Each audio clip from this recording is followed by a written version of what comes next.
નમસ્કાર 7 ડેઝ ન્યૂઝમાં આપનું સ્વાગત છે। આમ આદમી પાર્ટીના નેતા ગોપાલ ઇટાલિયાનો વિસાવદરમાં વિજય થતા વડોદરા શહેર આમ આદમી પાર્ટી દ્વારા ગાંધીનગર ગૃહ ખાતે ફટાકડા ફોડી જશ્ન મનાવ્યો। ગુજરાત વિધાનસભાની વિસાવદર અને કડી બેઠકની પેટાચૂંટણી પછી આજે મત ગણતરી થઈ હતી, જેમાં આમ આદમી પાર્ટીના નેતા ગોપાલ ઇટાલિયાનો વિસાવદરમાં વિજય થયો છે।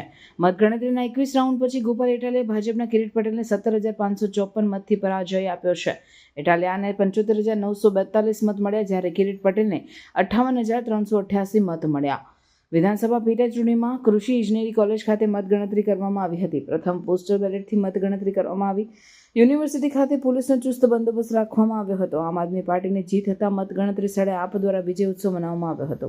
ત્યારે વડોદરા શહેરમાં પાર્ટી દ્વારા ગાંધીનગર ગૃહ ખાતે ફટાકડા ફોડી મોં મીઠું કરી જશ્ન મનાવ્યો હતો। આ જશ્નમાં વડોદરા શહેર આમ આદમી પાર્ટીના પ્રમુખ અને કાર્યકરો ઉપસ્થિત રહ્યા હતા।